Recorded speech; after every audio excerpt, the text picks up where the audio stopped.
So, Ridhima, from being a robot to now actually going into Bigg Boss as a contestant, I mean, what a journey it's been for you. How excited are you to finally be going into the India's most infamous but popular house?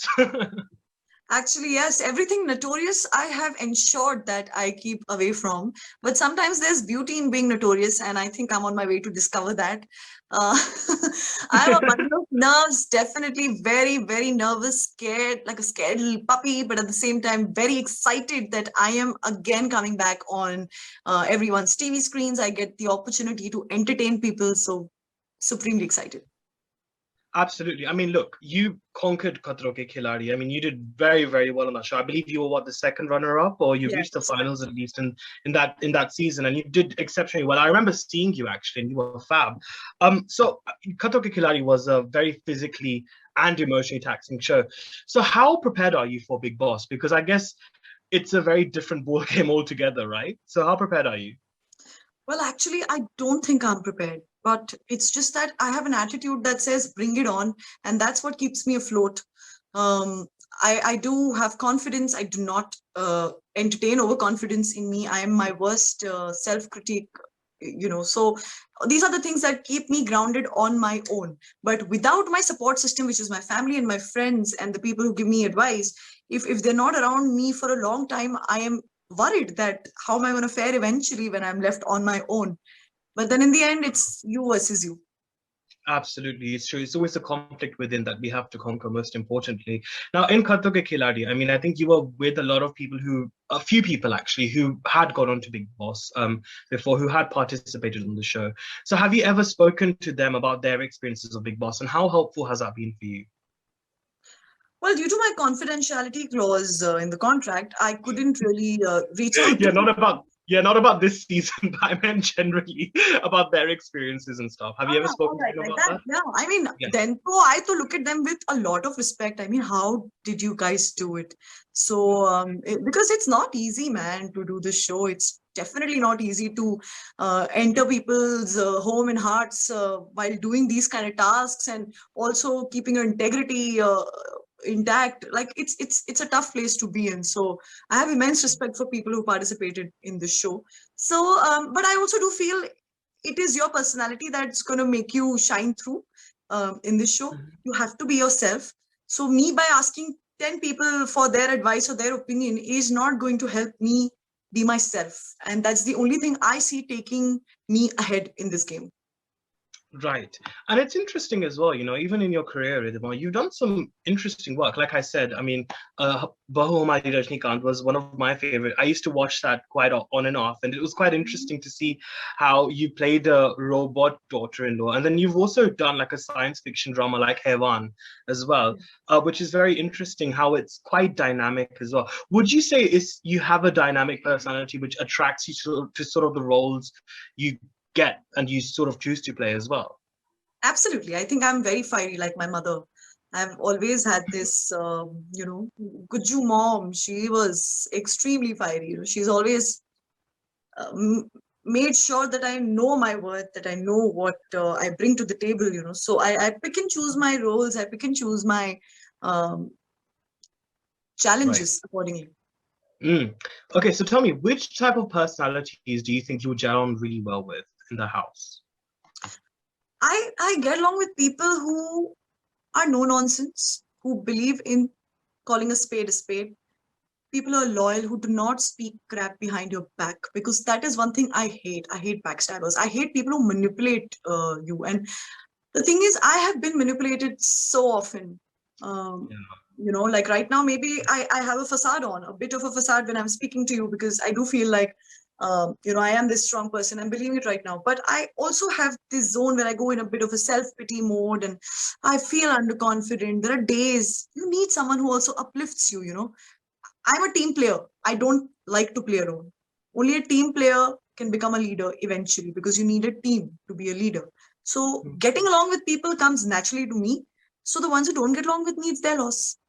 Yeah, and I think it's also okay to be a bit vulnerable, and I think one thing that I loved, especially about Aarti Singh, for example, when she was in Big Boss Yes, 13, Aarti was played really well. she was incredible. One of my favorite contestants, I think, in a very long time, actually. And she was very open about her mental health issues and her anxiety, and she embraced that, and that became her strength in many ways too, and she conquered that, and I loved that about her as well. So I guess that was someone who I really looked up to. So who did you look up to, I mean, throughout the Bigg Boss journeys that we've seen so far? I now that you mention Aarti, yes, of course, and Aarti is a dear friend as well. So Yeah. I was very proud of her journey on the show, and Mhm. the way she appreciated being there. It's rare. People Yeah. just want to go like, yeah, okay, it's just a show. No, this show changes your life. So if you ask me, I really liked Shweta Tiwari in her time. Oh yes, of I course. loved Exactly. the way Kishwar and Suyash played as a team. I liked Rubina's assertiveness. I liked Oh yeah, of course. Yeah. cuteness. तो ऐसे तो सबका काफी काफी सारे traits है. Lovely. And I think also, I think like you mentioned, conflict is basically an integral part of a human experiment like this, because you're packed with so many human beings with different walks of life, with different perceptions. How do you deal with, clash of personalities? How do you deal with fights as well in life as well? How do I deal with vibes? With fights, as in Fights. arguments. Yeah, Hmm. I hate fights. I honestly hate fights. Matlab, I believe in coming up with a solution, be a peacemaker, or walk away for your own peace.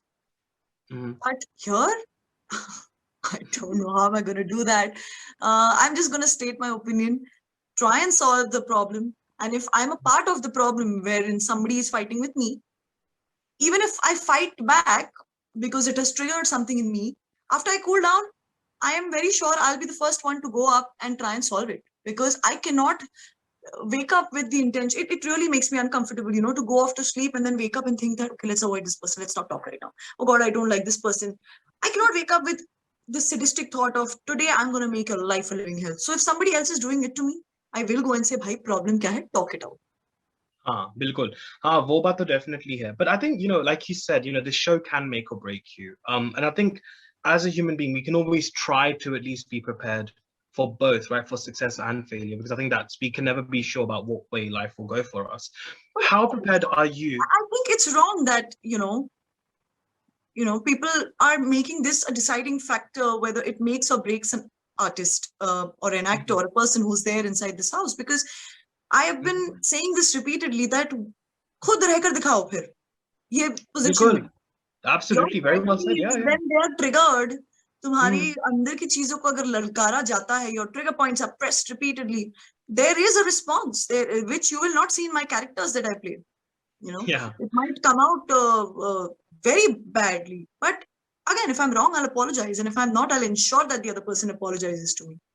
Yeah, and I'm really glad you mentioned this, Ridhima, actually. Thank you for saying that, because I think a lot of the times, and I also think that sometimes when um when people say about when are you going into Bigg Boss, there's often a negative connotation. People are like, oh, I'm not going into Bigg Boss. Nahi, mujhe nahi karna hai. People kind of dismiss the idea and shrug off the idea.